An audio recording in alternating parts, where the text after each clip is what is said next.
पाकिस्तान की पुलिस सलमान चिश्ती जो सर तन से जुदा करने की धमकी दे रहा था उसे समझा रही है कि नशे में हो ऐसा बोल दो ताकि तुम बच जाओ। ये दिखाता है कि राजस्थान सरकार, राजस्थान पुलिस, कांग्रेस पार्टी का हाथ हमेशा ऐसी विकृत रेडिकलाइज मानसिकता वाले लोगों के साथ। करौली में भी दंगाई बचाव किया, इसलिए मुख्य आरोपी करौली का आज तक पकड़ा नहीं गया। जब महाराष्ट्र में एमवीए की सरकार थी तो वहां पर अमरावती में 10-15 दिन तक इस पर लीपापोती की गई और उमेश जी के मामले को थेफ्ट का मामला बताया गया और दबाने की एक कोशिश की गई। वहां पर भी लीपापोती करने की कोशिश की गई। आपने देखा है कि किस प्रकार से जब कन्हैयालाल जी का मामला सामने आया तो कन्हैयालाल जी पर उनको प्रोटेक्शन देने के बदले, उनको सुरक्षा देने के बदले उल्टा उन्हीं को जेल में डाल दिया और उनके आतंकियों को, उनके जो एग्जीक्यूशनर्स थे, उनको खुली छूट दी गई। ये वही लोग हैं जो पीएफआई को खुली छूट देते हैं मार्च निकालने के लिए कोटा में, और किस प्रकार से हिंदू समुदाय पर 144 लगा देते हैं नववर्ष की यात्रा पर।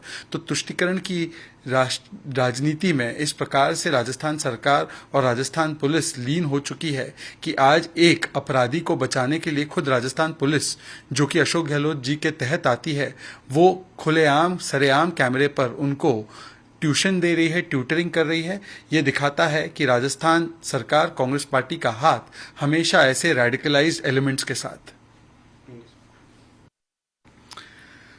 The attempt by the Rajasthan police in order to tutor Salman Chishti, who was giving threats of beheading, that you should say that you are drunk so that you will be saved. This shows that Rajasthan police, Rajasthan government and Congress party in Rajasthan, उनका हाथ हमेशा radicalized elements के साथ. In Karoli too, they have saved or tried to save Dangais. Therefore, Matloob Ahmed has still not been arrested. In Amravati, when Umesh ji was killed by these radical elements for 10-12 days when the MVA government was in power, they tried to cover this up just like they're trying to cover it up now as well. The manner in which they have tried to even protect and save the ISIS style executioners in Kanhaiya Lal ji's matter, they did not give any protection to Kanhaiya Lal ji, but instead the ministers of Rajasthan government tried to cover up for the act of Islamic radicalism. This shows that Congress party and Rajasthan police and Rajasthan government, who are functioning under Mr. Gehlot, who's the Home Minister, always attempt to save the Atankis, save the Dangais and save the Apradhis, and therefore, in the name of vote bank politics, this is being done to save the accused rather than to ensure justice for Kanhaiya Lal ji and to ensure justice for other victims. उन्होंने संविधान को लेकर के टिप्पणी की थी, जिसके बाद विवाद बढ़ा, उसके बाद उनको इस्तीफा देना पड़ा और आज इस्तीफा दे दिया। देर आए दुरुस्त आए। भारतीय जनता पार्टी के बहुत प्रयास और बहुत प्रदर्शन के बाद और दबाव के बाद तब जाकर लेफ्ट पार्टियों ने इस मंत्री का इस्तीफा लिया है, क्योंकि एक ऐसा व्यक्ति जो संविधान के पद पर बैठता है और संविधान का अपमान करता है, ये दोनों एक साथ नहीं चल सकते।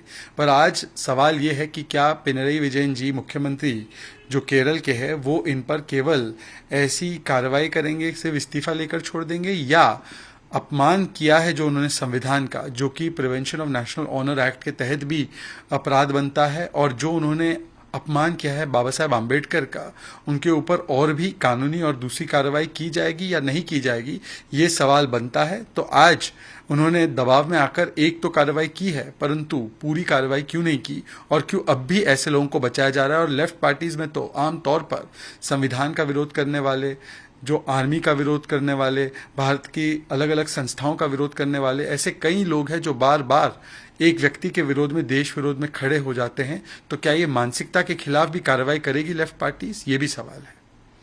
मां काली के बाद हुआ, उसके बाद महुआ मुत्रा टीएमसी के सांसद है, उसके बाद बीजेपी का भी विरोध शुरू हुआ कि क्यों इस तरह की फिल्में बनाई जाती है उसको लेकर। देखिए, जिस प्रकार का बयान महुआ मित्रा का आया है मां काली को लेकर, ये करोड़ों श्रद्धालुओं की भावनाओं को आहत करने वाला बयान है। पर दुख की बात यह है कि टीएमसी ने केवल हुस्न अफरोजी के लिए, केवल कॉस्मेटिकली उन्होंने उनके खिलाफ ट्वीट कर दिया है कि हम इससे इत्तेफाक नहीं रखते। परंतु सवाल ये पैदा होता है कि यदि टीएमसी की सरकार सही मायनों में ये मानती है कि आपत्तिजनक बयान है, तो अभी तक उनके खिलाफ एफआईआर दर्ज करवा कर लुकआउट नोटिस क्यों नहीं दिया गया है, और अभी तक उनके ऊपर पार्टी के स्तर पर कोई कार्रवाई क्यों नहीं की गई है।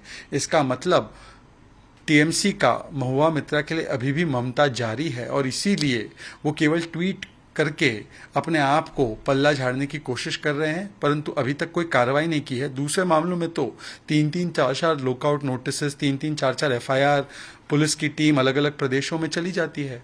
तो आज महुआ मित्रा पे कानूनी रूप से और पार्टी के रूप से क्या कार्रवाई होगी, इसको क्यों नहीं कह पा रही है टीएमसी? क्या कहीं ना कहीं वोट बैंक की राजनीति के चलते हिंदू आस्था पर करो चोट ताकि मिले वोट, इस प्रिंसिपल पर चलते हुए महुआ मित्रा को बचाया जा रहा है? को लेकर के कोई किसी तरह का बयान नहीं दे सकता, लेकिन इसी के साथ साथ उनके एक सांसद है शशि थरूर, और कहीं ना कहीं महुआ मोइत्रा का साथ देते हुए दिखाई दिए। देखिए, कांग्रेस पार्टी का ओरिजिनल डीएनए तो हमेशा हिंदू विरोध और हिंदू अपमान का ही रहा है, क्योंकि उनको चलानी है वोट बैंक की दुकान। इसलिए करो हिंदुओं का अपमान, चाहे वो श्री राम के अस्तित्व को नकारना हो, चाहे राम मंदिर को लटकाना अटकाना भटकाना हो, चाहे हिंदुत्व को आईसिस और बोको हराम के साथ तुलना करनी हो, चाहे वो ये कहना हो कि मंदिरों में जाने वाले जो लोग हैं वो लड़कियों को छेड़ते हैं, चाहे वो शशि थरूर के भी पुराने बयान हो, जैसे उन्होंने कहा था शिवलिंग पर बिच्छू। तो ये तो इनका पुराना इतिहास रहा है। अगर कांग्रेस पार्टी वाकई इन बयानों से किनारा करती है, इन बातों से अग्री नहीं करती है, तो बताएं कि हिंदुत्व को अपमान करने वाले राहुल गांधी पे क्या कार्रवाई करेंगे, हिंदुत्व टेरर की तरह है ये कहने वाले चिदम्बरम जी और सुशील कुमार शिंदे जी पर क्या कार्रवाई करेंगे, राम जी के अस्तित्व को नकारने वाली सोनिया गांधी उस समय इंचार्ज थी, यूपीए को चलाती थी, उन पर क्या कार्रवाई करेंगे? और आज जो शशि थरूर ने महुआ मित्रा के बयानों को सही बताया है, उनको आड़ दी है, उनको कवर फायर दिया है, तो शशि थरूर जी के खिलाफ क्या कार्रवाई करेंगे? वरना ये ऐसा लगता है कि दोनों चीजें साधने की कोशिश की जा रही है। कांग्रेस पार्टी एक तरफ तो बताती है कि हम लोग इन बयानों के साथ नहीं हैं, और दूसरी ओर वोट बैंक को खुश करने के लिए ऐसे बयान भी दिलवाती है। नमस्कार, मैं हूं मानक गुप्ता। अगर आपको हमारा ये वीडियो पसंद आया हो तो इसे लाइक और शेयर जरूर करें, और हां, हमें सब्सक्राइब और फॉलो करना ना भूलें, ताकि आप देश और दुनिया की कोई खबर मिस ना करें। तो जुड़े रहिए हमारे साथ और देखते रहिए न्यूज़ 24।